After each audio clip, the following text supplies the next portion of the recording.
El desamor resonó por los techos abovedados de la Catedral de San Jorge mientras el novio soltaba sus manos, girándose hacia una heredera multimillonaria en la primera fila. Murmullos de asombro surgieron. Abandonó a su novia, citando su falta de linaje y riqueza, dejándola llorando con un vestido de seda arruinado. Pero las burlas murieron al instante cuando las pesadas puertas de roble se abrieron de golpe. Una falange de guardias reales entró, seguida por un rey europeo reinante, que caminó directo hacia la novia sollozante y se inclinó. Amelia Harding era una mujer que vivía su vida en la búsqueda silenciosa y meticulosa de preservar la belleza. A los 26 años, era una de las restauradoras de arte más jóvenes y talentosas de la National Gallery de Londres. Pasaba sus días bañada en el suave brillo clínico de la luz ultravioleta, manejando hisopos de algodón y precisos disolventes químicos para eliminar siglos de suciedad de obras maestras olvidadas. Entendía la paciencia. Sabía que bajo el barniz oscurecido por la negligencia, la verdadera brillantez siempre yacía esperando ser descubierta. Aplicó esta misma filosofía a Nathaniel Prescott. Cuando Amelia conoció a Nate por primera vez, era un analista junior en JP Morgan. Trabajaba 80 horas a la semana y vibraba prácticamente con una ambición agotada y desesperada. Chocaron, literalmente, en una acera resbaladiza por la lluvia en Covent Garden. A Amelia se le había caído un portafolio de escáneres de rayos X. Nate se le había caído su tercer café negro del día. Mientras recogían apresuradamente sus documentos arruinados, sus miradas se cruzaron. Debajo de las duras líneas de su estrés, Amelia vio a un hombre que era ferozmente decidido, profundamente inteligente e increíblemente solitario. Su romance floreció en los espacios tranquilos entre su caótico horario. Amelia se convirtió en su santuario. Mientras Nate pasaba sus días en las torres de cristal de gran altitud de Canary Wharf, gritando por encima de las terminales Bloomberg y persiguiendo adquisiciones multimillonarias. Pasaba sus noches en el acogedor apartamento con olor a pintura de Amelia en Islington. Ella preparaba comidas sencillas mientras él se relajaba, con la cabeza apoyada en su regazo mientras ella deshacía suavemente los nudos de la ansiedad corporativa de sus hombros. Durante 3 años, fueron un estudio de contrastes perfectos. Ella era el ancla, él era la vela. Cuando Nate finalmente le propuso matrimonio, fue en una fresca tarde de otoño en Hyde Park. Le ofreció un modesto anillo vintage de zafiro que había conseguido en un pequeño joyero de Hatton Garden. «No es mucho», susurró Nate, con las manos temblando mientras se lo deslizaba por su delgado dedo. «Todavía no, pero te juro, Amelia, que un día te daré el mundo». «Eres lo único real en mi vida», había llorado Amelia, abrazándolo fuertemente. «No quiero el mundo, Nate. Solo te quiero a ti». Ella le creyó en ellos. Pero Amelia, a pesar de toda su experiencia en detectar los fallos más profundos y ocultos en un lienzo del siglo XVII, era completamente ciega a las grietas que se formaban en los cimientos de su propia vida. El cambio comenzó sutilmente 6 meses antes de la boda. El impulso implacable de Nate finalmente captó la atención de los socios principales de su firma. Fue ascendido a vicepresidente de gestión de patrimonio privado y se le asignó la cuenta más codiciada y volátil de la firma, el Harrington Group. Richard Harrington era un despiadado magnate inmobiliario que poseía la mitad de Knightsbridge y una parte importante de Mayfair. Era notoriamente difícil de complacer, pero más peligrosa que Richard era su única hija, Victoria Harrington. Victoria tenía 24 años, armada con un título de Oxford que rara vez usaba, un fideicomiso que rivalizaba con el PIB de una pequeña nación insular y un apetito por adquirir lo que y a quien quisiera. Era una habitual en los tabloides, a menudo fotografiada saliendo de Aston Martins frente a Claridge's, vestida con Schiaparelli a medida y cubierta de diamantes Cartier. A Nate le asignaron ser el gestor de cartera personal de Victoria. ¿Qué? De repente, el hombre que solía correr a casa para comer la pasta casera de Amelia Cenaba en The Dorchester 3 noches a la semana, cargando miles de libras en trufas y burdeos añejo a la tarjeta corporativa bajo el pretexto de retención de clientes. Amelia intentó ser solidaria. Entendía las exigencias de su mundo, pero el aroma de Nate comenzó a cambiar. El familiar y reconfortante olor a su jabón de cedro fue reemplazado por el agudo y caro almizcle del perfume Tom Ford. Sus trajes, una vez comprados en tiendas de moda, eran ahora hechos a medida, confeccionados en Savile Row. Es el coste de hacer negocios, Ames, decía Nate, ajustándose la corbata de seda en el espejo, sin mirarla del todo. Tienes que vestir como si pertenecieras a la mesa. Los multimillonarios te devorarían vivo. Victoria espera un cierto nivel de representación. Victoria. Su nombre comenzó a aparecer en sus conversaciones como una piedra pesada. Victoria pensaba que Nate debería comprar un Rolex. Victoria les consiguió una mesa en un exclusivo club solo para miembros en Soho.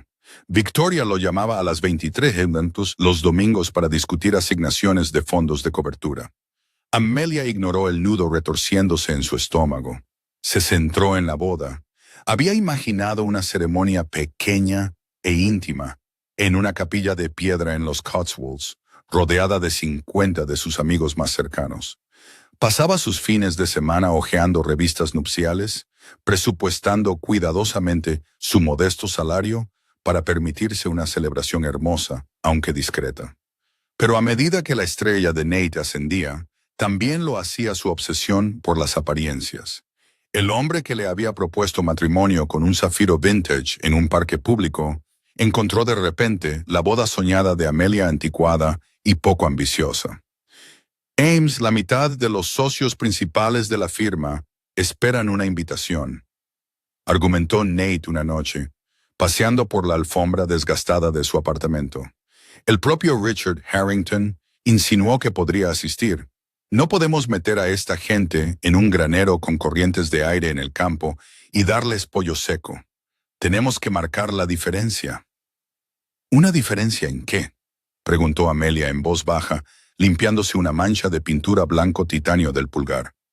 Es un matrimonio, no una fusión corporativa. Nate dejó de pasear y la miró. Por un aterrador segundo, Amelia vio un destello de lástima genuina en sus ojos. Era una mirada que se le daría a un niño que no entendía cómo funcionaba el mundo real. Simplemente no lo entiendes, suspiró, cogiendo su maletín. Tengo una reunión tardía. No me esperes. Esa noche, mientras Amelia yacía en la cama sola, miró la farola brillante que se filtraba por sus cortinas. La tranquila certeza que siempre había sentido se había ido, reemplazada por un frío y creciente pavor. Era una restauradora. Sabía exactamente lo que sucede cuando el barniz comienza a pelarse. La verdadera magnitud de la podredumbre que infectaba su relación se hizo innegable en la gala benéfica infantil St. Jude. Fue un asunto opulento celebrado en el gran salón del Savoy. Nate había insistido en que Amelia asistiera. Es importante que te vean conmigo, le había dicho, arrojándole una tarjeta de crédito negra mate sobre el tocador. Compra algo bonito, algo que encaje. Amelia había rechazado la tarjeta, defendiendo ferozmente su independencia. En cambio, alquiló un impresionante vestido de seda verde esmeralda. Era elegante y atemporal. Cuando se miró al espejo, se sintió hermosa. Pero en el momento en que entró en el resplandeciente mar del salón del Savoy, se sintió completamente invisible. Nate apenas le habló. Era un tiburón en el agua, navegando por la sala con una gracia depredadora pulida, dando la mano, riéndose de chistes que no eran graciosos y besando las mejillas de mujeres que brillaban con diamantes de Harry Winston. Amelia se quedó junto a la escultura de hielo, saboreando una sola copa de champán, observando al hombre que amaba convertirse en un extraño. Y entonces el mar de Esmo Queen hechos a medida se separó, y llegó Victoria Harrington.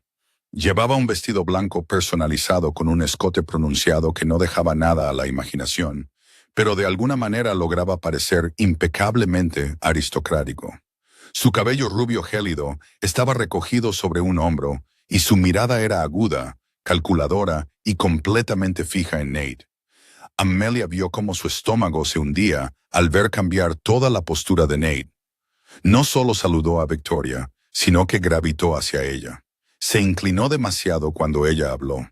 Le tocó la parte baja de la espalda mientras la guiaba hacia la barra. Parecían un conjunto a juego, dos personas hermosas y despiadadas talladas en el mismo mármol frío. Decidida a no ser una flor de invernadero en su propia vida, Amelia enderezó los hombros y se acercó. «Nate», dijo Amelia suavemente, tocando su brazo. Nate se estremeció. Fue un movimiento microscópico, pero Amelia lo sintió. Giró su sonrisa profesional, que se fijó al instante.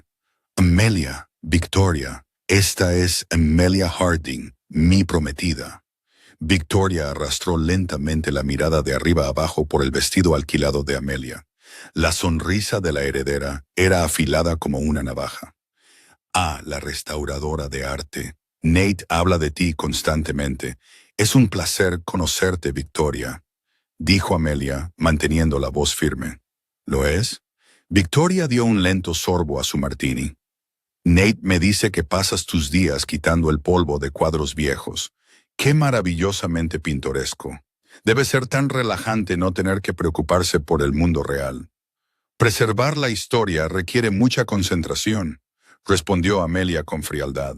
«Se trata de reconocer el valor en las cosas que otros han descartado o dañado». Los ojos de Victoria brillaron con una peligrosa diversión. «Pero algunas cosas, Amelia, simplemente están dañadas más allá de toda reparación. A veces es mejor simplemente tirar el lienzo viejo y comprar uno nuevo. ¿No estás de acuerdo?» El silencio que se extendió entre ellos tres fue ensordecedor. Amelia miró a Nate en silencio, suplicándole que interviniera, que la defendiera, que dijera algo. Nate se aclaró la garganta y miró su reloj. «Victoria, Richard mencionó que querías revisar las proyecciones del tercer trimestre. ¿Nos apartamos a la terraza donde hay más tranquilidad?» Ni siquiera miró a Amelia mientras se alejaba, dejándola sola en una sala llena de multimillonarios. Las semanas previas a la boda se aceleraron en una surrealista pesadilla. La boda tranquila y rústica de Amelia fue completamente secuestrada. El lugar cambió abruptamente de los Cotswolds a la hiper-exclusiva Catedral de San Jorge en Mayfair. El catering se mejoró a estándares de estrella Michelin. La lista de invitados aumentó de 50 a 400, la mayoría de los cuales Amelia nunca había conocido. Cuando Amelia exigió saber cómo se lo estaban pagando, Nate mencionó casualmente que el Harrington Group estaba patrocinando el evento como gesto de buena voluntad, anotándolo como hospitalidad corporativa. «¿Patrocinando nuestra boda?», gritó Amelia, su compostura finalmente rota. «Nate, están comprando nuestra boda, te están comprando a ti. Están invirtiendo en mi futuro», rugió Nate, con la cara enrojecida de ira. «¿Por qué no puedes simplemente estar agradecida de que vas a tener una boda real, Amelia, y no tienes que pagar un céntimo? Deja de actuar como una mártir». Amelia dejó de discutir. Se replegó hacia su interior, vertiendo toda su ansiedad en lo único que podía controlar: su vestido. Había encontrado un vestido de encaje vintage, muy dañado de los años 20 en una tienda de antigüedades de alta gama. Durante 3 meses, pasó cada hora libre restaurándolo meticulosamente, volviendo a coser el delicado encaje de chantilly, reemplazando las perlas amarillentas a mano. Fue un trabajo de profundo amor. Pensó que si solo podía arreglar el vestido, si solo podía llegar al altar, todo volvería a la normalidad. La locura terminaría. Se equivocaba. La noche antes de la boda, Nate no fue a la cena de ensayo. Le envió un mensaje a las 9:30 p.m. «Crisis crítica con la fusión Harrington. Lo siento mucho, Ames. Te lo compensaré mañana, lo prometo. Te quiero». Amelia se sentó en el comedor privado de The Connaught, rodeada de su pequeña familia y los avergonzados padres de Nate, mirando la silla vacía a su lado. Sintió un profundo agotamiento hasta los huesos. Lo amaba. Había amado al chico bajo la lluvia, pero no conocía al hombre del traje hecho a medida. Se dijo a sí misma que eran solo nervios de antes de la boda. Se dijo a sí misma que mañana, ante Dios y 400 personas, él la elegiría. Tenía que hacerlo. La mañana de la boda era cegadoramente soleada, un cruel contraste con la oscura tormenta que se gestaba en el pecho de Amelia. En la suite nupcial de The Ritz, Amelia se paró ante un espejo dorado. Se veía impresionante. El vestido vintage le quedaba como una segunda piel. El encaje restaurado caía por su silueta como azúcar hilado. Su cabello oscuro estaba recogido en un elegante moño, asegurado con un sencillo peine de perlas que había pertenecido a su difunta madre. Parecía una reina de una época pasada. «Te ves perfecta, querida», susurró su mejor amiga y dama de honor, Sara, secándose sus propias lágrimas con un pañuelo. Amelia ofreció una frágil sonrisa. «Eso espero, Sara. Realmente espero que sí». El viaje a la Catedral de San Jorge pasó en un torbellino. Cuando la limusina se detuvo en los grandes escalones de piedra, el corazón de Amelia latía contra sus costillas como un pájaro atrapado. Había paparazzi agrupados cerca de las puertas de hierro, un testimonio de cuántos titanes financieros de alto perfil estaban asistiendo. Salió al aire fresco de Londres. Las pesadas puertas de roble de la catedral estaban cerradas. Dentro, el enorme órgano de tubos comenzó a tocar las notas de apertura de la suite para violonchelo NO1 de Bach. Era la hora. Las puertas se abrieron, revelando un pasillo que se extendía como un río carmesí interminable. La catedral estaba abarrotada. 400 caras se giraron para mirarla. El aire estaba denso con el aroma de miles de lirios blancos, flores que Amelia no había elegido. Amelia respiró hondo, agarró su ramo y comenzó a caminar. Sus ojos buscaron inmediatamente a Nate en el altar. Estaba allí de pie con un traje de mañana impecable, su cabello perfectamente peinado. Pero a medida que Amelia se acercaba, su frágil esperanza se hizo añicos. Nate no sonreía, no lloraba. Su rostro era una máscara de resolución fría y aterradora. Parecía pálido, casi enfermo, pero su mandíbula estaba apretada, y lo que es peor, no la miraba. Sus ojos estaban fijos en la primera fila. La mirada de Amelia siguió la suya y su aliento se atascó en su garganta. Sentada en el primer banco del lado de la novia estaba Victoria Harrington. Y Victoria llevaba blanco. Era un vestido lencero de seda elegante, moderno y agresivamente hermoso. Era un insulto descarado y escandaloso. Una declaración de guerra visual en medio de un espacio sagrado. Victoria estaba sentada, con las piernas cruzadas. Una sonrisa arrogante y triunfal jugaba en sus labios pintados, mientras mantenía la mirada de Nate. Las piernas de Amelia se sentían como plomo, pero el impulso la llevó hacia adelante. Finalmente llegó al altar. Le entregó su ramo a Sarah y se colocó junto a Nate. «Nate», susurró con la voz temblorosa. «¿Por qué está ella aquí? ¿Por qué lleva eso?» Nate no respondió. Ni siquiera giró la cabeza para mirarla. Mantuvo la mirada fija al frente. El sacerdote, un hombre mayor y de aspecto amable, se acercó al púlpito y aclaró su garganta. «Queridos, estamos reunidos aquí hoy, a la vista de Dios y ante esta congregación, para unir a este hombre y a esta mujer en santo matrimonio». Las palabras cayeron sobre Amelia como estática. Algo andaba terriblemente mal. El aire en la catedral se sentía sofocantemente eléctrico. Una tensión que le erizó el vello de los brazos. Si alguna persona aquí puede presentar causa justa por la que no puedan unirse legalmente, que hable ahora o que guarde silencio para siempre. El sacerdote hizo una pausa. Un silencio retórico habitual. Nate dio un paso atrás, soltó las manos de Amelia. «Yo puedo», dijo Nate. Su voz resonó en la enorme catedral de piedra, alta y brutalmente clara. Un jadeo colectivo desgarró a los 400 invitados. El sacerdote parecía desconcertado. Sarah dejó escapar un ahogado sonido de horror. Amelia se quedó helada. Su cuerpo entero se convirtió en hielo. «Nate», jadeó Amelia, con la voz quebrada. «¿Qué estás haciendo?» Nate finalmente se giró para mirarla. El hombre al que había amado, el hombre cuyos hombros había acariciado, cuyos sueños había nutrido, la miró con nada más que lástima calculada. «No puedo hacer esto, Amelia», dijo Nate, lo suficientemente alto para que las primeras 10 filas oyeran perfectamente. «Pensé que podía, pero no puedo.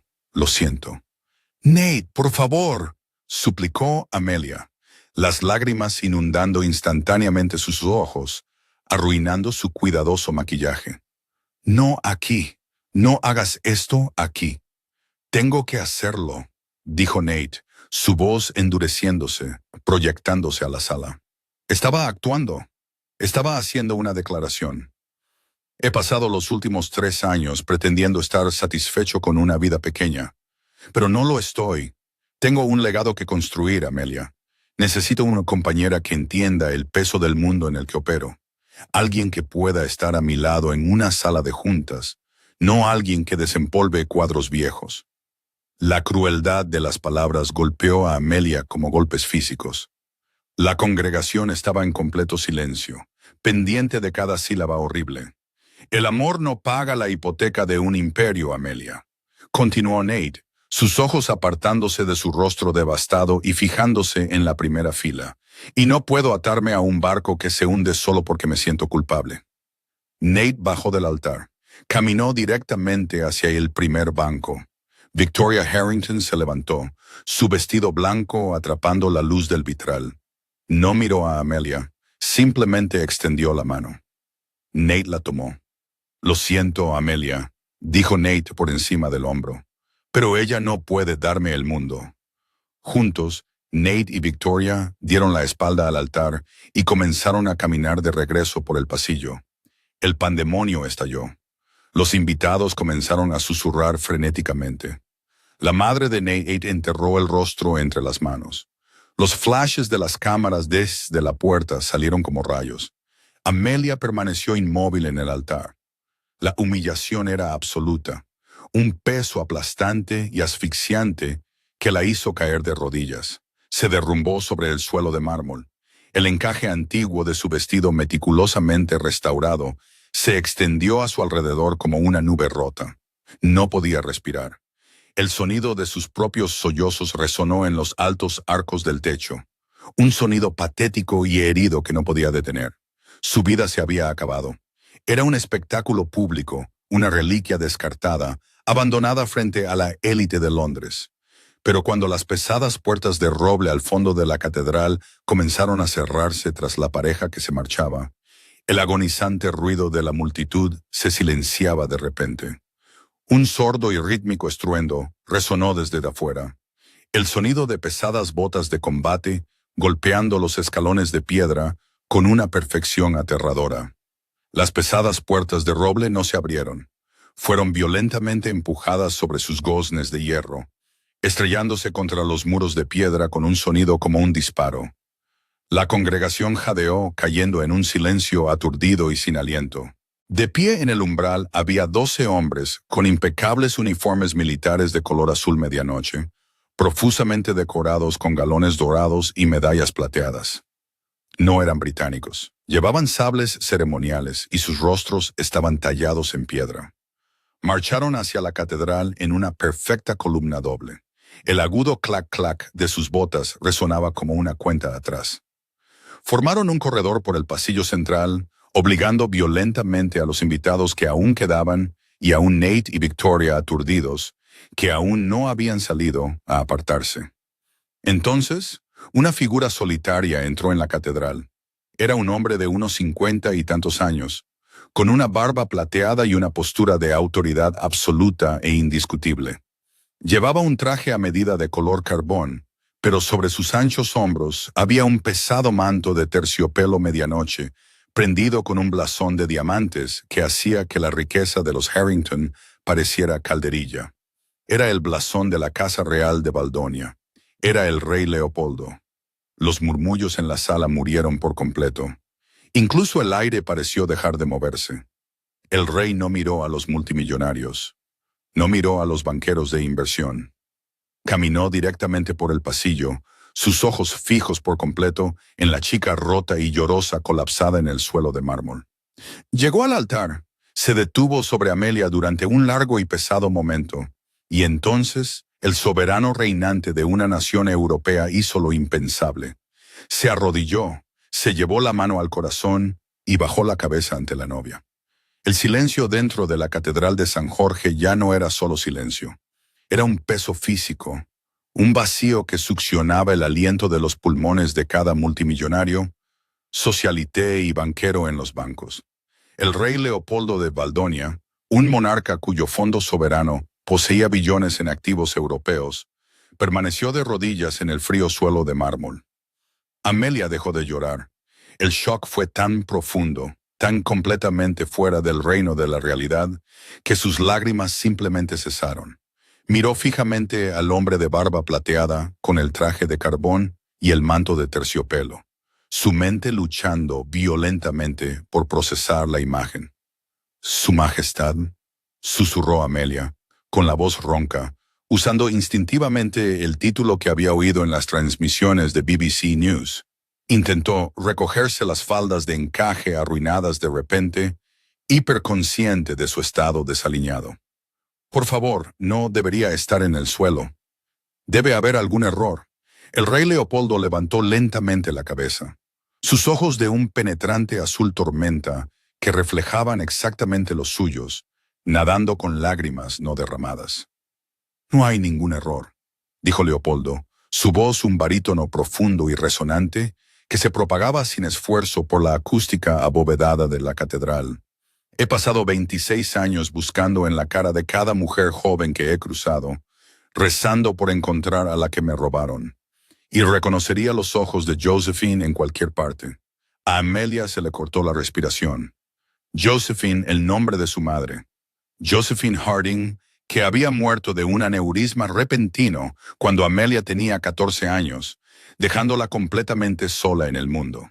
Josephine, que siempre se había negado a hablar del padre de Amelia, alegando que era una historia dolorosa que era mejor dejar enterrada.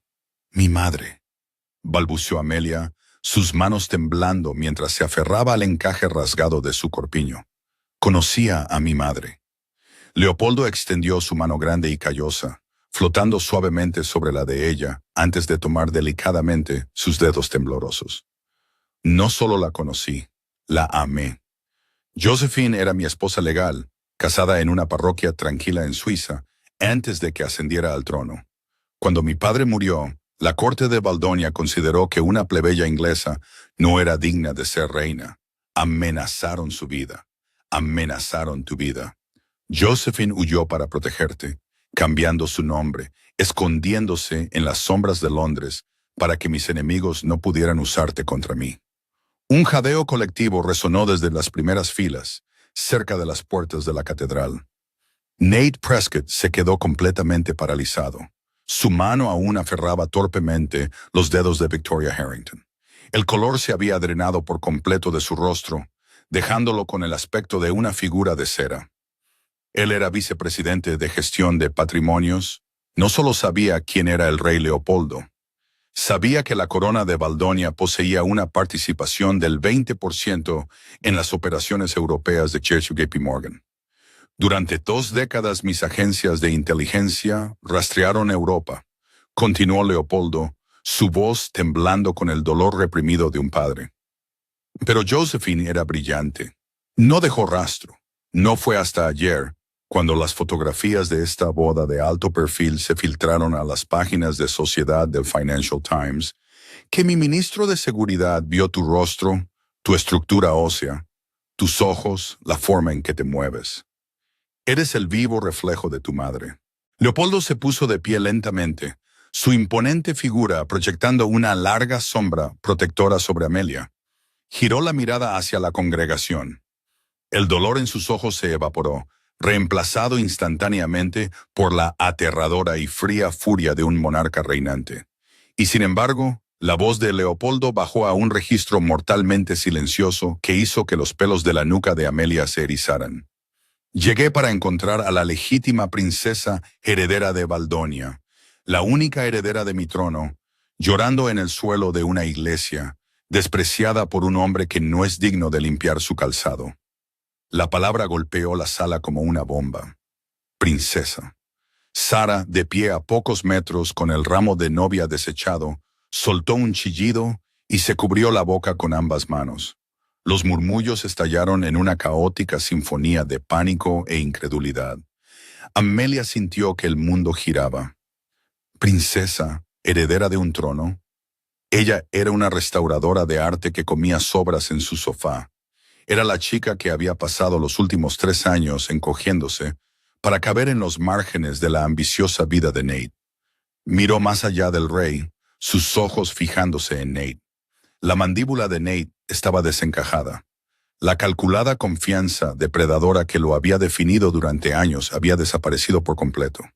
Dio un paso vacilante y tembloroso hacia adelante, retirando la mano de la de Victoria como si su piel hubiera ardido de repente. Amelia, jadeó Nate, el micrófono aún prendido a su solapa, captando el patético y desesperado chillido de su voz.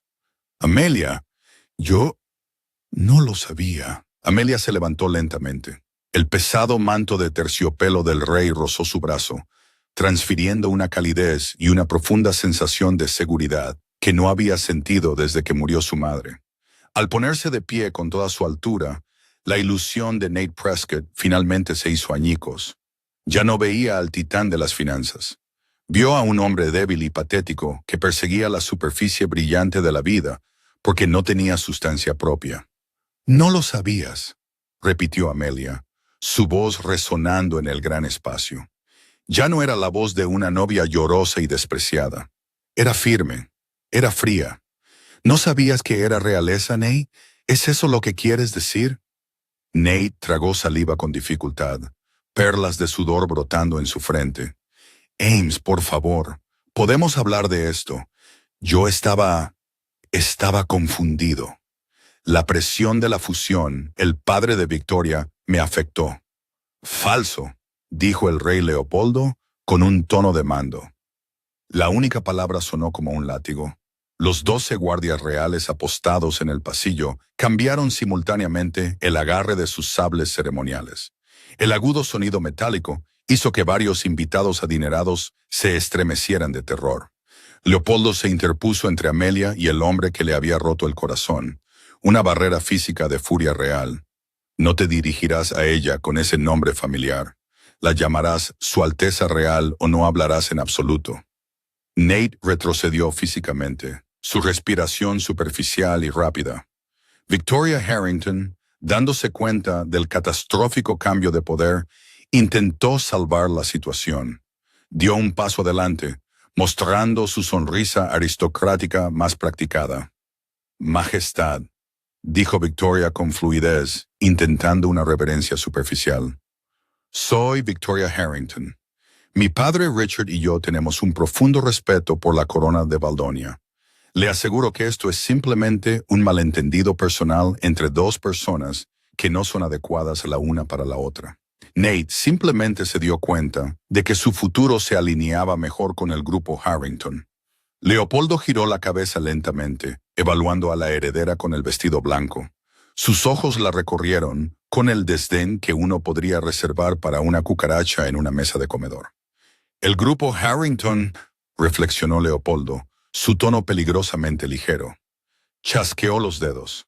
De las sombras de las puertas de la catedral, un hombre elegantemente vestido con un maletín de cuero dio un paso adelante.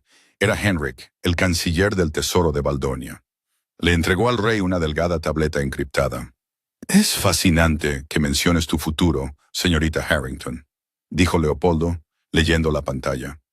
«Porque, según mi canciller, el proyecto estrella actual del grupo Harrington, el desarrollo de 3.000 millones de libras del sector de lujo de Canary Wharf, está financiado en un 60% por el Helios Equity Fund».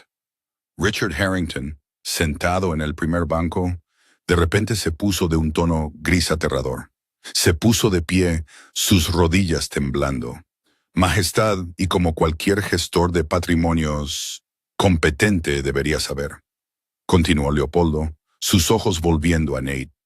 «El Helios Equity Fund es una corporación fantasma propiedad del Fondo Soberano de Valdonia. Lo que significa, señor Harrington, que yo poseo su deuda. Yo poseo sus obras en construcción. Yo poseo su legado». La sonrisa engreída de Victoria desapareció, reemplazada por una expresión de puro horror sin adulterar. Miró a su padre, que de repente se agarraba el pecho, buscando desesperadamente sus medicamentos para la angina. «Henrik», dijo Leopoldo con calma, devolviendo la tableta a su canciller. Sí, Majestad. Liquide las participaciones de Helios en el grupo Harrington. Exija todos los préstamos inmediatamente. Active las cláusulas de incumplimiento. Quiero que sus acciones se desplomen antes de que la Bolsa de Londres abra el lunes por la mañana. No, gritó Richard Harrington, apartando a su hija y cayendo de rodillas en el pasillo. Por favor, Su Majestad, eso arruinará a mi familia, destruirá todo lo que hemos construido. Te quedaste mirando, dijo Leopold, sin piedad en la voz, y permitiste que tu hija vistiera de blanco en la boda de otra mujer. Permitiste que este chico humillara a mi sangre en una casa de Dios. Pensaste que eras intocable por tu riqueza. Hoy aprenderás qué es el verdadero poder. Nate observó con absoluto horror cómo el multimillonario, al que le había vendido su alma, se reducía a un desastre lloriqueante en el suelo de la catedral. La realidad de lo que había hecho le golpeó con la fuerza de una avalancha. No solo había desperdiciado a una buena mujer, había desperdiciado un reino literal, y en el proceso había destruido el propio imperio al que la había traicionado para unirse. Nate miró a Amelia, con lágrimas corriendo por su rostro. Amelia, perdóname, por favor. Te amo. Fui un idiota. Haré cualquier cosa. Por favor, solo dile que se detenga. Amelia dio un paso adelante, detrás de su padre. Miró a Nate, observando su traje a medida de Savile Row, su caro reloj, su rostro aterrorizado y surcado por las lágrimas. Durante 3 años, había reparado meticulosamente las grietas en él. Ya sabes, pero como restauradora experta, conocía la verdad definitiva de su oficio. Algunas cosas están tan fundamentalmente podridas en su núcleo que ninguna cantidad de oro puede mantenerlas unidas. Cuando me dejaste en el altar hace 10 minutos, dijo Amelia, con una voz que transmitía una gracia tranquila y devastadora, me dijiste que necesitabas una pareja que pudiera darte el mundo. Señaló con gracia al multimillonario llorando en el suelo, a la heredera aterrorizada y a la catedral llena de élites conmocionadas. Este es tu mundo, Nate, dijo Amelia suavemente. Oh, disfrútalo. El aire en la catedral de San Jorge estaba completamente viciado por el miedo y la ambición frustrada, mientras Amelia le daba la espalda a Nathaniel Prescott. Nos vamos, anunció el rey Leopold. Le ofreció su brazo a Amelia. Ella posó su mano en su manga de terciopelo, anclándose a la fuerza sólida e inquebrantable de un padre que acababa de conocer. Mientras caminaban de regreso por el pasillo alfombrado de carmesí, los guardias reales se movieron en perfecta sincronización, rodeándolos en un escudo de azul medianoche y plata. Los 400 invitados, que antes susurraban sus maliciosos chismes, ahora se separaron como el mar rojo. Bajaron la cabeza. Algunas de las mujeres, aterrorizadas de enfadar al rey, intentaron reverencias torpes y temblorosas mientras Amelia pasaba. Fue una inversión surrealista y embriagadora. Amelia mantuvo la barbilla en alto, con los ojos fijos en las pesadas puertas de roble. No miró las caras de lástima de los colegas de Nate. No miró a Victoria, que ahora gritaba histéricamente a su padre que hiciera algo. Simplemente salió de la pesadilla y entró en la cegadora luz del sol de Londres. La escena fuera de la catedral era asombrosa. La calle de San Jorge había sido completamente cerrada. Una flota de 6 Rolls-Royce Phantom negros blindados estaba al ralentí sobre los adoquines, flanqueados por agentes de policía metropolitana que habían sido requisados por protocolo real para asegurar el perímetro. Los paparazzi, retenidos por barricadas de acero, se volvieron completamente salvajes cuando el rey emergió con la novia en el brazo. Los obturadores de las cámaras dispararon en una cegadora onda estroboscópica. Un guardia abrió la puerta trasera del Phantom principal. Leopold guió suavemente a Amelia hacia el interior del encaje arruinado de su vestido vintage que se derramaba sobre los lujosos asientos de cuero color crema. El rey se deslizó a su lado. La pesada puerta se cerró de golpe, silenciando al instante los caóticos gritos de la prensa. El Phantom se apartó suavemente del bordillo, dejando atrás las ruinas de la boda y la vida de Nate Prescott en su espejo retrovisor. Dentro de la tranquila cabina con temperatura controlada, la adrenalina que había mantenido a Amelia de pie finalmente comenzó a disminuir. Sus hombros se hundieron y una nueva oleada de agotamiento la golpeó con la fuerza de un golpe físico. Miró sus manos, aún temblando, aún desnudas, donde debía estar un anillo vintage de zafiro. Leopold metió la mano en un compartimento incorporado, sirvió un vaso de agua de una jarra de cristal y se lo entregó. «Bebe», le ordenó suavemente, el borde áspero del monarca completamente reemplazado por el tono gentil de un padre. Amelia dio un sorbo. El agua la centró. Miró al hombre a su lado. «¿A dónde vamos?» «A Lanesborough», respondió Leopold. «He asegurado la suite real. Mi personal médico está esperando para asegurarse de que no esté herida. Tenemos mucho de qué hablar, Amelia. Tu vida entera está a punto de cambiar y no te abrumaré más de lo que ya lo he hecho». Amelia dejó escapar una risa sin aliento y hueca. «Mi vida cambió en el momento en que soltó mi mano en el altar. Todo lo demás solo se siente como una alucinación. ¿Eres realmente mi padre?» Leopold sonrió con una expresión triste y profundamente amorosa que resquebrajó la máscara real de su rostro. «Lo soy», se aclara la garganta. «Tu madre fue el gran amor de mi vida. Cuando desapareció contigo me rompió.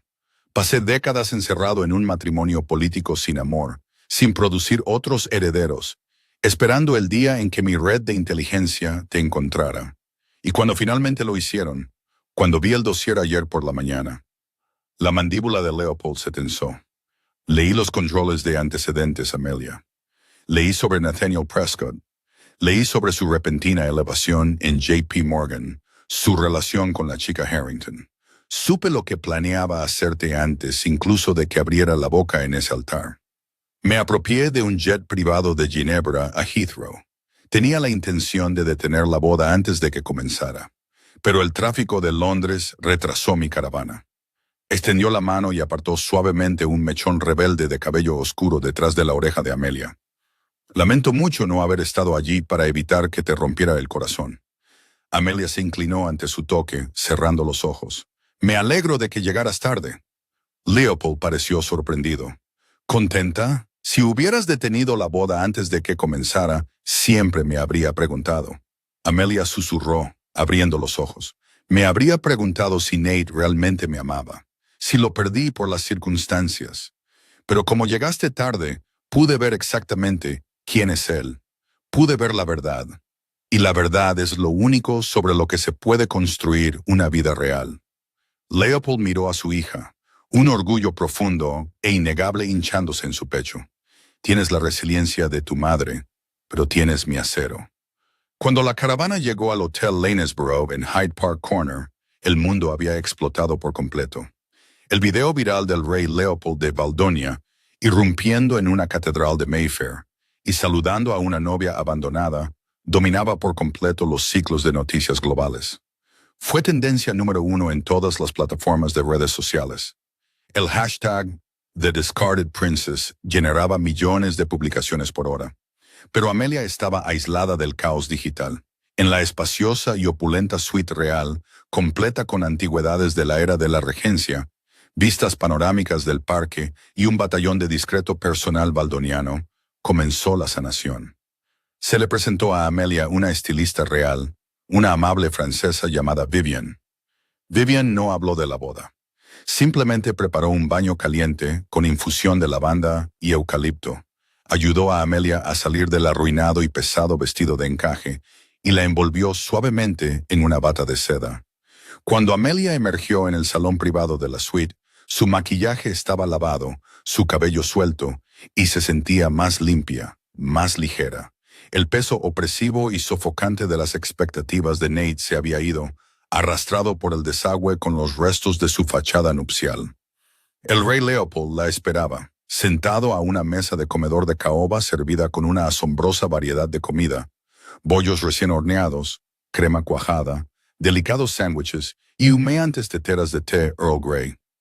Estaba revisando documentos con el canciller Henrik, pero despidió al hombre en el momento en que Amelia entró. «Siéntate, por favor», dijo Leopold, apartándole una silla. «Necesitas comer». Durante las siguientes 2 horas, mientras el sol se ponía sobre Hyde Park, el rey expuso la verdad de su existencia. Le mostró fotografías de su madre, Josephine, de pie, brazo en brazo con un joven y sonriente Leopold en los Alpes suizos. Le explicó la compleja estructura política de Valdania, una nación europea rica y neutral enclavada entre las montañas y el mar. Le explicó que como su única hija legítima, ella era ahora la princesa heredera. No tienes que asumir las funciones inmediatamente, la aseguró Leopold al ver el leve pánico en sus ojos. Has llevado una vida tranquila. No te arrastraré al implacable foco de la monarquía sin tu consentimiento. Pero eres una royal, Amelia. Tendrás un equipo de seguridad. Tendrás una finca.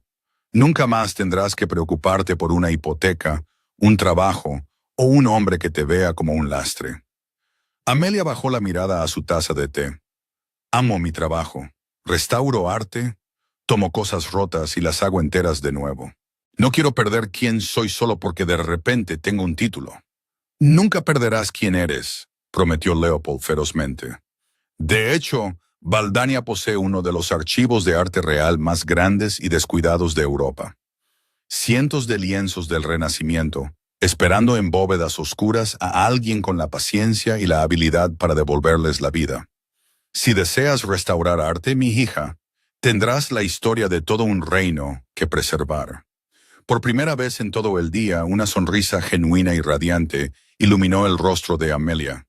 Era la sonrisa de una mujer que finalmente había encontrado su lugar en el mundo. Mientras tanto, a 5 kilómetros de distancia, en las estériles oficinas de Canary Wharf, con paredes de cristal, Nathaniel Prescott estaba experimentando un tipo de restauración muy diferente. Su vida estaba siendo desmantelada sistemáticamente. Nate estaba en la sala de juntas ejecutiva de JP Morgan, su traje de mañana manchado de sudor, su corbata torcida. Sentado al otro lado de la mesa de roble pulido estaba Arthur Pendleton, el director general de operaciones europeas, flanqueado por 2 abogados corporativos. Arthur no parecía enojado. Miraba a Nate como si fuera un animal enfermo al que había que sacrificar por la seguridad de la manada. Arthur, tienes que entender, balbuceó Nate, caminando frenéticamente por la habitación. Estaba asegurando la cuenta Harrington. Richard prácticamente exigió que me casara con Victoria para solidificar la fusión. Estaba actuando en el mejor interés de la firma. Insensato, arrogante y de corto alcance, dijo Arthur, con voz mortalmente silenciosa. Le arrojó una gruesa carpeta de manila sobre la mesa. ¿Tienes idea de lo que has hecho en las últimas 4 horas? Puedo arreglarlo, suplicó Nate, apoyándose en la mesa. Puedo hablar con Victoria. Richard todavía tiene influencia. Richard Harrington está actualmente en la UCI del Hospital St. Thomas, sufriendo un infarto de miocardio inducido por el estrés. Espetó Arthur, su compostura finalmente rompiéndose.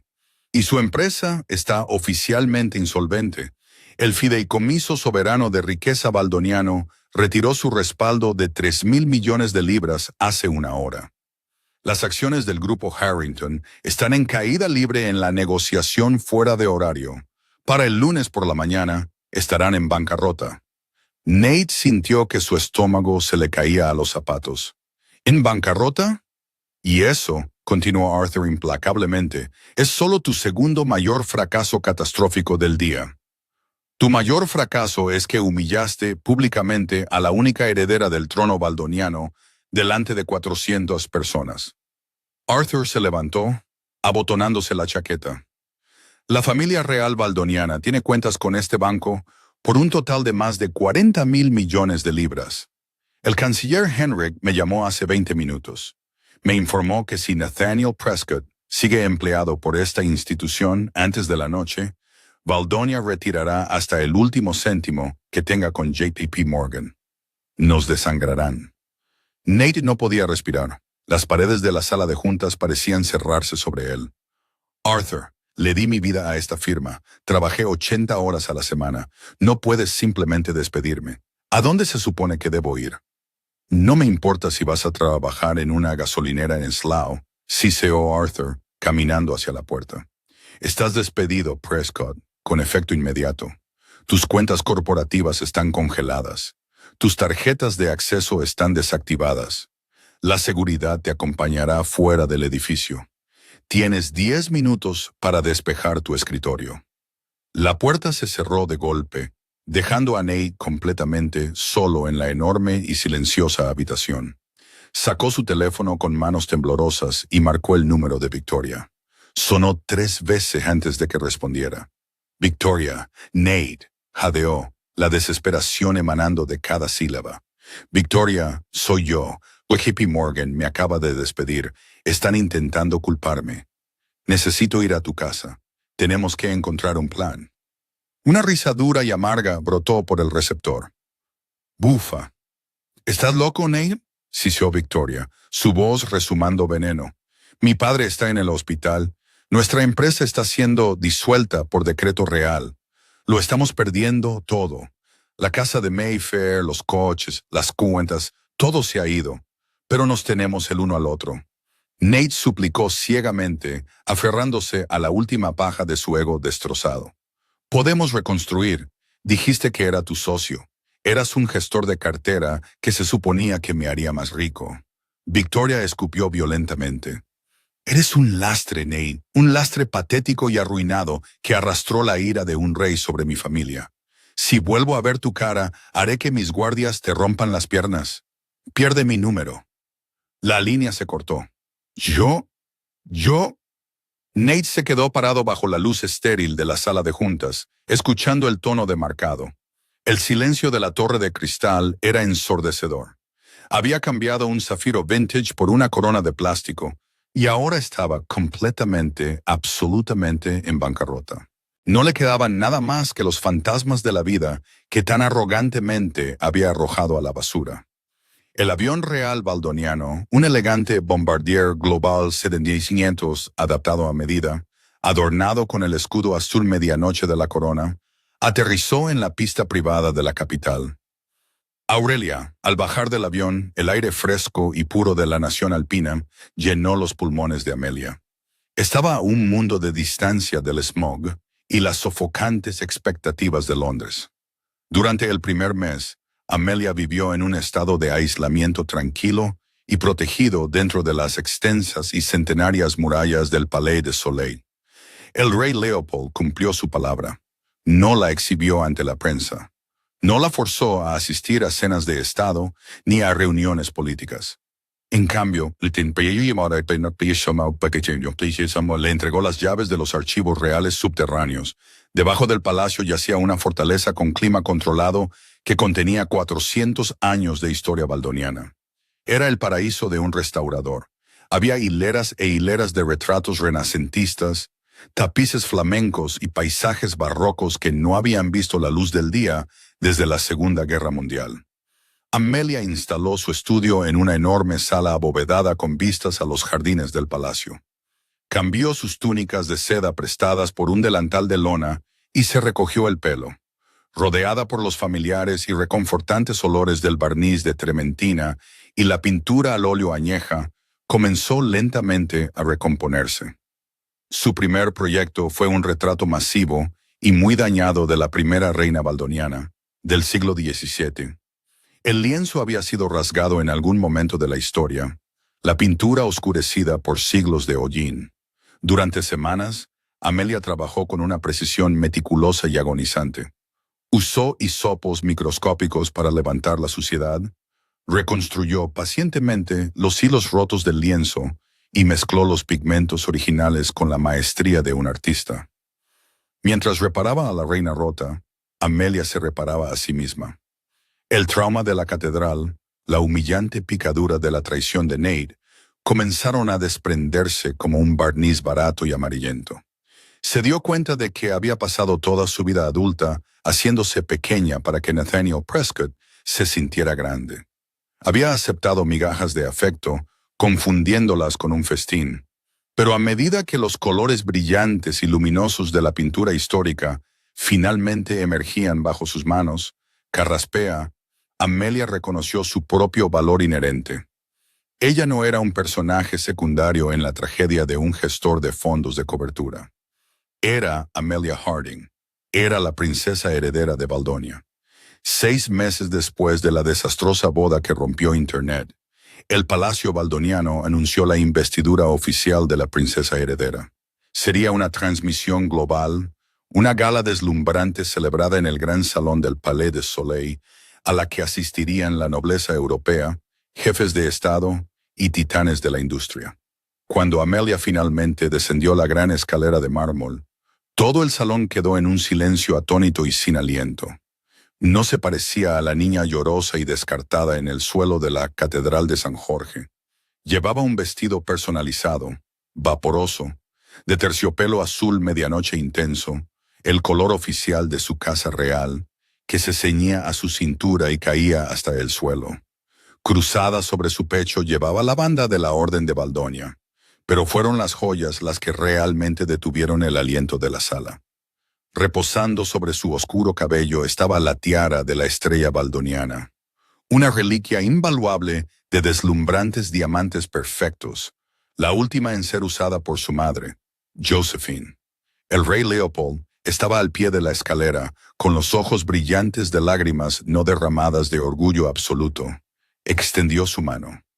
«Te pareces exactamente a ella», susurró Leopold, besándole la mejilla. «Eres magnífica». Amelia sonrió, su postura perfecta, su mirada firme y serena. «Estoy lista, padre». Las fotografías de la investidura inundaron el globo. Amelia apareció en la portada de Vogue, Tatler y Time. Los medios la apodaron la princesa restauradora, fascinados por su aplomo, su intelecto y la justicia poética de su historia. No era solo una figura decorativa. Anunció la creación del Baldonian Arts and Endowment, dedicando millones a la preservación de artefactos históricos globales. Estaba radiante, era poderosa, era intocable. Mientras Amelia ascendía a la estratosfera, Nathaniel Prescott se asfixiaba en la tierra. Las repercusiones del desastre de la Catedral de San Jorge habían sido rápidas, brutales y absolutas. Fiel a la palabra de Arthur Pendleton, J.P. Morgan no solo había despedido a Nate, sino que lo había vetado en todo el sector financiero. Ningún banco, ningún fondo de cobertura, ninguna firma de gestión de patrimonio boutique en Europa querría tratar con un hombre que había provocado personalmente la ira de un monarca y había liquidado una cuenta corporativa de 3.000 millones de libras en una sola tarde. Para noviembre, los ahorros de Nate estaban completamente agotados. Su lujoso ático en Canary Wharf había sido embargado. Los trajes hechos a medida de Savile Row habían sido empeñados para pagar los honorarios legales, ya que varios acreedores lo demandaban por incumplimiento de contrato. Se vio obligado a mudarse a un apartamento húmedo y abarrotado de un dormitorio en Croydon, en las afueras de Londres. Su relación con Victoria Harrington se había incinerado instantáneamente. La quiebra de Harrington Group había sido ruidosa y catastrófica. Richard Harrington había sobrevivido a su ataque cardíaco, pero el estrés y las posteriores investigaciones por fraude de la Financial Conduct Authority lo habían dejado como un hombre roto y muy endeudado. Victoria, despojada de su fideicomiso, su casa de Mayfair y su posición social, se había convertido en una paria. Lo último que Nate supo fue que estaba envuelta en una amarga batalla legal, intentando vender sus bolsos de diseñador solo para pagar a sus abogados. La vida de Nate se redujo a una miserable rutina gris. Trabajaba como auxiliar administrativo de entrada de datos para una empresa de logística en quiebra, en un sombrío parque industrial. Pasaba sus días mirando hojas de cálculo en un cubículo que olía a café rancio y desesperación, ganando una fracción de su salario anterior. Fue un martes lluvioso por la noche cuando el golpe final llegó. Nate estaba sentado solo en un pub lúgubre cerca de la estación de tren de East Croydon, saboreando una pinta barata de cerveza tibia. La televisión sobre el bar estaba sintonizada en BBC News. Nate no prestaba atención hasta que la voz de la presentadora cortó el bajo murmullo del pub. Y en noticias culturales de esta noche, Un regreso triunfal a Londres de Su Alteza Real, la princesa heredera Amelia de Valdonia.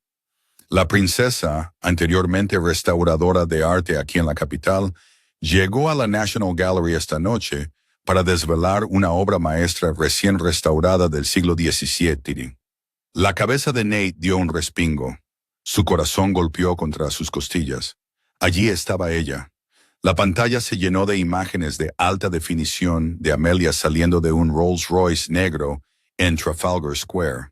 Estaba radiante, envuelta en un deslumbrante vestido de noche carmesí, un delicado collar de diamantes capturando el destello de cientos de cámaras de paparazzi. Sonrió con gracia a la multitud que gritaba su nombre, saludando con una elegancia tranquila y segura. Parecía una diosa. Nate miró fijamente la pantalla. Sus manos temblaban tan violentamente que derramó su cerveza sobre la pegajosa mesa de madera. Esa era su Amelia, la chica que solía prepararle pasta, la chica que solía frotarle los hombros cuando estaba estresado, la chica que lo miraba como si fuera el único hombre en el mundo. Una ola de dolor y arrepentimiento, enfermiza y sofocante, lo invadió. Había tenido en sus manos a una reina literal, alguien que lo amaba pura y enteramente, y la había tirado a la basura por una heredera hueca y vengativa que lo había abandonado en cuanto su cuenta bancaria se secó. La desesperación, tóxica y cegadora, se apoderó de su cerebro. Los medios habían dicho que ella estaría esta noche en la National Gallery. La gala estaba sucediendo ahora mismo. Nate no pensó. Salió corriendo del pub, sin molestarse en coger su barato impermeable. Corrió hacia la estación de tren, su mente completamente consumida por una única y frenética ilusión.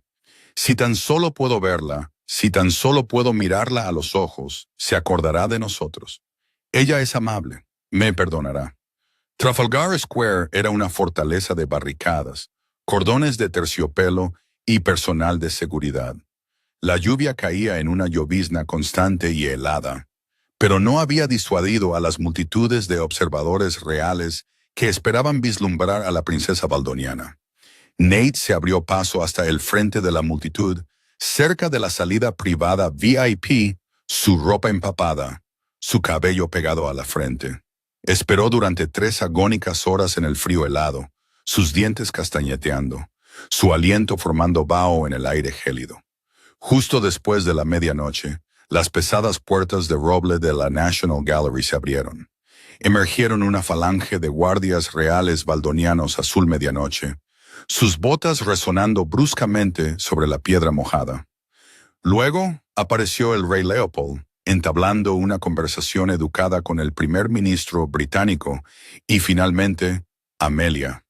Salió al pórtico completamente protegida de la lluvia por un paraguas sostenido por su equipo de seguridad. Se reía de algo que el director de la galería había dicho, sus ojos brillando, irradiando una calidez y una alegría que Nate no había visto desde sus primeros días juntos. Mientras se dirigía a la caravana que la esperaba, Nate perdió la cabeza. Se escabulló bajo la barricada de acero, empujando a un policía metropolitano horrorizado.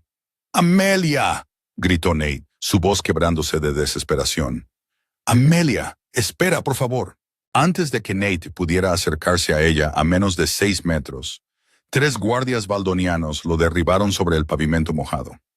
Una pesada bota presionó firmemente contra su columna vertebral, inmovilizándolo boca abajo en un charco.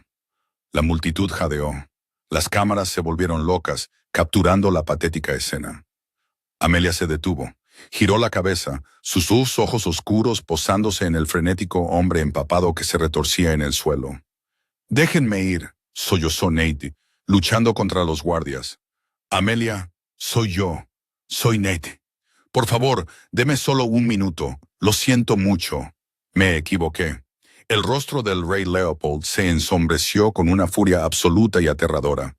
Dio un paso adelante, listo para ordenar que arrojaran al hombre al Támesis, pero Amelia le puso suavemente una mano en el brazo a su padre. «Espera», dijo suavemente. Amelia caminó lentamente hacia la barricada. Los guardias mantenían a Nate firmemente inmovilizado en el suelo, pero le permitieron levantar la cabeza. Nate la miró. El contraste era devastador. Amelia estaba de pie con su vestido carmesí, resplandeciente de diamantes, prácticamente irradiando poder y gracia. Nate estaba cubierto de barro, su ropa barata arruinada, su cara manchada de lluvia y lágrimas. Amelia, por favor, dijo Nate ahogándose, llorando abiertamente. Cometí el mayor error de mi vida. Estaba cegado por el dinero, por la presión, pero te amaba. De verdad que sí. No me queda nada. Victoria se lo llevó todo. JP Morgan me arruinó. Por favor, tienes un buen corazón. Tú arreglas las cosas rotas. Perdóname. Amelia lo miró. Su expresión no cambió. No había ira, no había tristeza. Solo estaba el profundo desapego clínico de una maestra restauradora examinando un pedazo de basura que había sido traído por error a su estudio. Yo sí arreglo las cosas rotas, Nate, dijo Amelia, su voz perfectamente tranquila, que se oía fácilmente por encima del sonido de la lluvia. Paso mi vida buscando el valor bajo el daño. Lo hice con pinturas y lo hice contigo. Nate dejó escapar un patético y esperanzado sollozo. Lo sé que lo hiciste. Pero lo que nunca entendiste de la restauración, continuó Amelia, con los ojos fríos y claros como cristal cortado, es que algunos lienzos están simplemente podridos hasta el fondo. Ninguna cantidad de pan de oro puede cubrir una base sin valor. La cara de Nate se desmoronó. Ames, por favor, no me llames así, le ordenó suavemente, la absoluta autoridad de la corona baldoniana resonando en sus palabras. Dejaste a Amelia Harding tirada en el suelo de una catedral. Le dijiste que no era suficiente para tu mundo, pero te equivocaste, Nathaniel. Tú no eras demasiado grande para mi mundo. Simplemente eras demasiado pequeño para él. Miró al capitán de su guardia. Libérenlo. No vale la pena el papeleo. El guardia dio un paso atrás, liberando a Nate. Él permaneció de rodillas en el barro, completamente paralizado por la absoluta finalidad de sus palabras.